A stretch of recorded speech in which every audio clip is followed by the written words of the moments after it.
Hello, this is Hasin Shakya.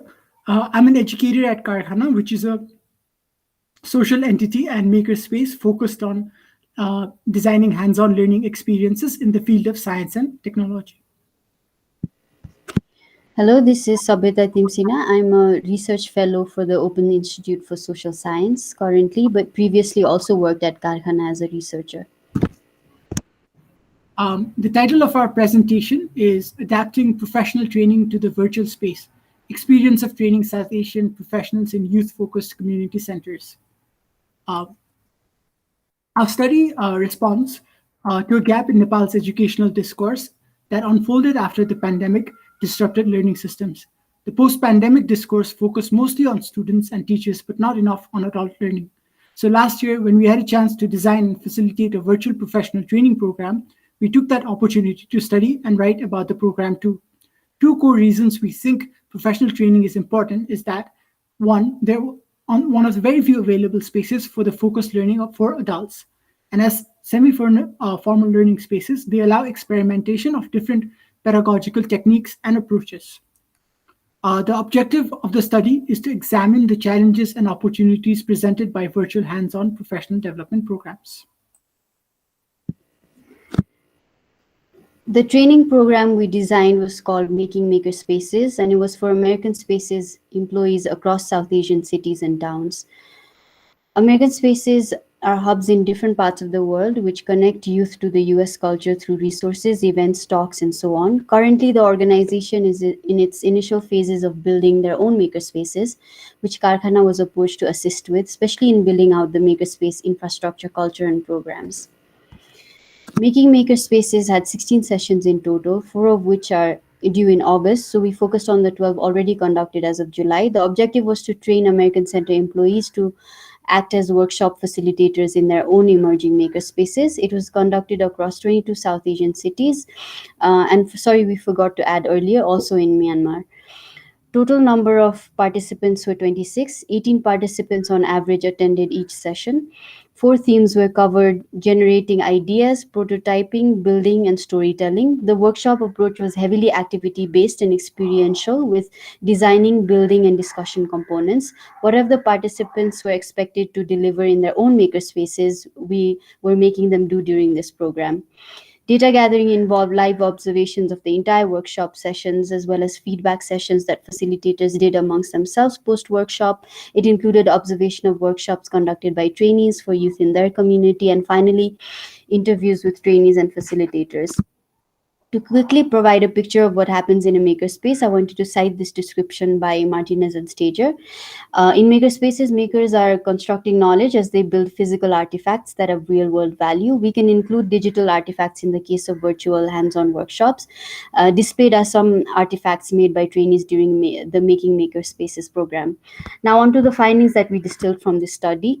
The first one is that online platforms resolve challenges of knowledge management. In our in person workshops, because of how heavily activity based they are, we would end up losing a lot of knowledge in lost chart papers and whiteboards. But on digital platforms, with the use of digital whiteboards like Miro, we were able to revise, recall, and connect ideas between current and past workshops. And this was an experience that's supported by other virtual workshops that have happened since the pandemic. For example, in one study, Becerra et al. Found that digital whiteboards were useful to participants for viewing their peers' progress in activities during workshops as well. And for facilitators, it was useful to be able to reuse past workshops in future events.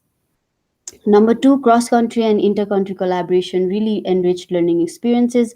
Again, this has been echoed by other studies such as Zimmerman et al. But in our program, it extended to community building because it gave participants of the same organization scattered across the South Asian region and Myanmar a space to work together. We saw that trainees of different countries or different cities in the same country started partnering up to co-facilitate virtual workshops in their local contexts.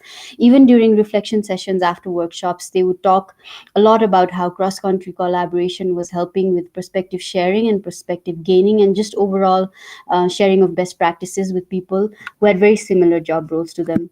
Thirdly, digital platforms really intensify the challenges of student engagement. Often they mirror the participation dynamics that we would find in in-person learning workshops at Karkhana, like discussions becoming dominated by a few speakers, or some trainees would wait. For example, some trainees would wait till the end of the call to be able to ask the facilitator questions. But what's interesting is that Zimmerman et al., in their study of online learning, speculated that even non-shy learners were having difficulties entering conversations because physical cues were missing.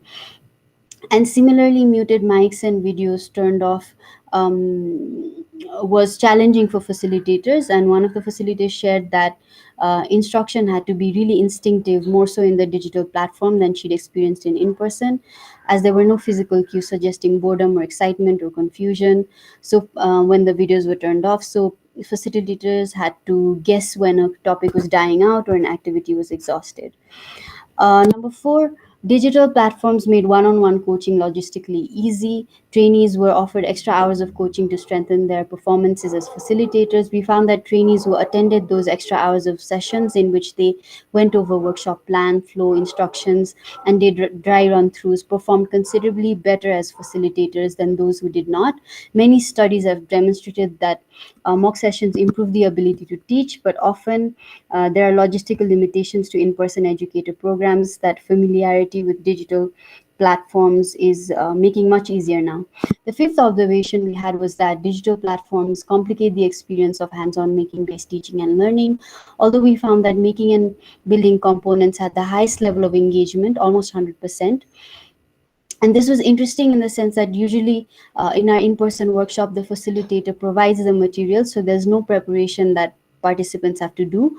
So the fact that trainees were prepared with equipment and fully engaged showed a level of initiative taking that we were surprised, and we'd been skeptical about the success of building components. However, at the same time, facilitators felt that trainees missed out on a major part of the building experience because they couldn't test or investigate or critique their peers' projects closely, which is an important element of the makerspace experience. And the final finding we want to highlight is that participants preferred hands-on based sessions over talk-based sessions, which relates to their deeper engagement with the building elements of the program. Trainees shared that the one of the talk sessions scheduled to give them a virtual tour of an up and running makerspace in the US felt irrelevant, and some had been intimidated by the advanced robotic projects that were demonstrated by the expert talking. We found that idea generation based activities that related closely to the trainees' daily work were most successful. Often, the quality of ideas, problems, and solutions they generated had more depth when it related to problems they were struggling with collectively, like organizational goals, mission initiatives, and so on. Anything that moved away from that, such as problems related to air quality, which is a common issue in South Asia, seem to generate very generic ideas. This is important because it's easier to lose trainee attention in the digital platform if themes and topics are not related to them. From an instruction point of view, planning the content, topics, and themes accordingly appears to be a very important part of workshop design. So for us, the major takeaways from this program were that digital whiteboards made knowledge management simple, and through its different visualization features, made thinking visible, which Richard et al. In their very insightful book, Making Thinking Visible, suggests that learners' thinking has to be made visible because it is a window into what and how they understand and whether they are sitting with any misconceptions. Workshops with hands-on building elements can be successful in virtual platforms if materials are easily available, but at the same time it doesn't mean that the participants will get a full experience of hands-on learning. Finally, it appears that disengagement in virtual platforms can be countered by that much more effort and creativity on part of facilitators, whether through innovative instruction and delivery, checking in on trainees, or by offering engagement and relevant workshop content. That's the end of our workshop. I mean presentation. Thank you.